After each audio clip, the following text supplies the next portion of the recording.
दोस्तों अब मैं आपको बताने जा रहा हूँ प्रोसेस ऑफ टेंडर स्टेज। ठीक है, कितने प्रोसेस होते हैं इसमें। बेसिकली इसमें क्या होता है, 5 प्रोसेस होते हैं। एक तो प्री टेंडर स्टेज होता है, ठीक है। उसके बाद से दूसरा जो होता है टेंडर एडवर्टीजमेंट किया जाता है।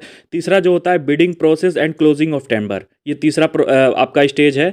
और चौथा जो है टेंडर ओपनिंग एंड इवेल्युएशन, ठीक है।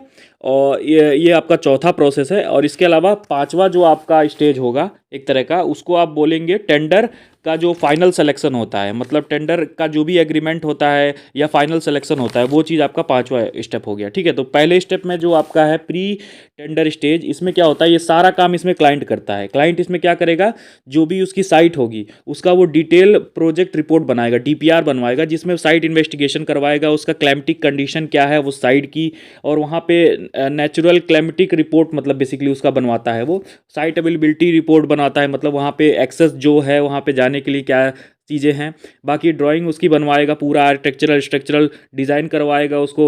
और इसके अलावा जनरल टर्म्स एंड कंडीशंस मतलब उसके लिए प्रिपेयर करवाएगा, बीओक्यू बनवाएगा, ठीक है। कितने आइटम्स इस्तेमाल होने हैं उस प्रोजेक्ट में टोटल, उसका सारी चीज़ें करेगा, ठीक है। टेंडर, अब उसका दूसरा प्रोसेस मैं आपको बताता हूँ। दूसरा जो स्टेज है हमारा टेंडर प्रोसेस का, वो है टेंडर एडवर्टीजमेंट। टेंडर एडवर्टीजमेंट दो तरीके से होता है, ई टेंडर और ऑफलाइन टेंडर। ई टेंडर में क्या होता है, आपका जो भी होगा वेबसाइट, करंटली अभी इस टाइम पे मैक्सिमम जितने भी टेंडर रिलीज होते हैं वो ई टेंडर के थ्रू होते हैं। जितने भी स्टेट गवर्नमेंट हैं इंडिया में, हर स्टेट गवर्नमेंट अपनी अपनी वेबसाइट खोल के रखी है। आप लोग गूगल पे कर सकते हो, किसी भी स्टेट का नाम डालो, उसके साथ में ई टेंडर डालो तो उसकी वेबसाइट आ जाती है, ठीक है। तो यहाँ पे मैं आपको बता दूं, ई टेंडर आपका वेबसाइट के थ्रू भी आप मतलब कॉन्ट्रैक्टर भर सकता है, ठीक है। मतलब जो भी टेंडर हैं रिलीज होते हैं, मतलब क्लाइंट रिलीज करता है वहाँ से, ठीक है। और ऑफलाइन टेंडर में न्यूज़पेपर के थ्रू गवर्नमेंट मतलब टेंडर निकालती है, ओके। ये गवर्नमेंट भी हो सकती है क्लाइंट, और प्राइवेट का कोई व्यक्ति भी हो सकता है क्लाइंट, ठीक है। यहाँ पे मैं गवर्नमेंट का एग्जाम्पल लेके कह रहा हूँ, ठीक है, गवर्नमेंट का। तो आप ये मत कहिएगा कि प्राइवेट में क्लाइंट नहीं हो सकता, प्राइवेट में भी क्लाइंट हो सकता है, ठीक है, ओके। तो यहाँ पे मैं आगे आपको बताता हूँ। अगला तीसरा जो स्टेज है हमारा, बिडिंग स्टेज और क्लोजिंग ऑफ टेंडर्स, ठीक है। मतलब इसमें क्या होता है कि जो भी जब टेंडर रिलीज कर दिया जाता है तो उसमें बिडिंग का एक टाइम होता है कि मान लीजिए एक टाइम है 10 अगस्त से लेके 20 अगस्त तक का, इसके बीच में ही बिडिंग चलेगा, ठीक है। तो इसके बीच में ही जो भी आपको करना है कॉन्ट्रैक्टर को, जितने लोग बिड कर रहे हो इसके बीच में ही कुछ कर सकते हैं, ठीक है। मतलब कुछ करने का मतलब टेंडर भर सकते हैं, या टेंडर को बीच में मान लीजिए कुछ गलती हो गई तो विड्रॉ कर सकते हैं, ठीक है। तो इसमें क्या होता है कि इसमें अपना जो भी टेंडर रिलीज हुआ है, टेंडर में जितने लोगों ने उसको एक तरह से बाई किया है या जो भी मतलब देखा है, उसका इवेल्युएशन करके इसमें कॉन्ट्रैक्टर को 10 दिनों के अंदर ही अपना जो भी है, मतलब एग्जांपल मैं ले रहा हूँ, 10 दिन, ये 5 दिन भी हो सकता है, 15 दिन भी हो सकता है, ठीक है। इसके अंदर ही आपको जो भी है कॉन्ट्रैक्टर को सारा इवेल्युएशन करके प्रोजेक्ट का पूरा डिटेल देख करके और उसमें बिड करना होता है, ठीक है।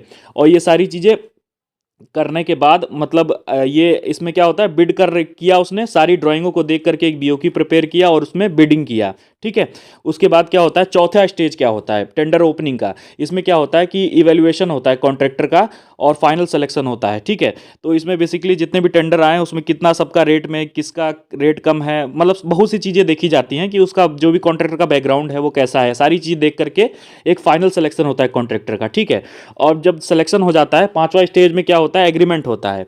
पांचवा स्टेज में जिसका भी जो भी कॉन्ट्रैक्टर का मतलब जिसने भी बिड किया था और वो जीत गया है, मतलब उसने जितने भी रेट पे कोट किया था, अगर वो मतलब उस टेंडर जो भी रिलीज हुआ था उसमें उसने बिडिंग अगर प्रोसेस में वो जो भी सिलेक्शन हुआ वो जीत गया है, तो उसको इस टेंडर एग्रीमेंट में अपना सारा डॉक्यूमेंट चेक कराना पड़ता है। जो भी टेक्निकल डॉक्यूमेंट है, जो भी उसमें टेंडर में लिखे थे कि ये चीज़ें आपके पास होने चाहिए थे, तो अगर ये सारी चीज़ें उसके पास है तो वो बेसिकली क्या करेगा, वो सारी चीज़ें मतलब जो भी क्लाइंट है उसको चेक कराएगा। एक मीटिंग के मतलब एक मीटिंग बुलाई जाती है क्लाइंट के दौरान कि भैया आप सेलेक्ट हो जाओ, अपना ये सारा डॉक्यूमेंट लेके आ जाओ हमारे पास, ठीक है। तो इसमें बेसिकली एक एग्रीमेंट साइन होता है दोनों के बीच में कि हाँ ये प्रोजेक्ट आपको दिया जाता है, और एक तरह से ये एग्रीमेंट साइन होता है, ठीक है। तो इसको पांचवा प्रोसेस बोलते हैं टेंडर एग्रीमेंट, ठीक है।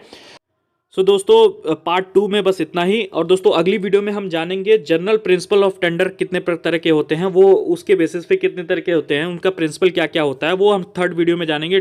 लिंक डिस्क्रिप्शन में है थर्ड पार्ट का, आप वहां से जाके देख सकते हो। वीडियो पसंद आ रही हो तो वीडियो को लाइक करना, चैनल को सब्सक्राइब करना मत भूलिएगा। मिलता हूँ आपको नई वीडियो में, तब तक के लिए नमस्कार, बाय बाय, जय हिंद।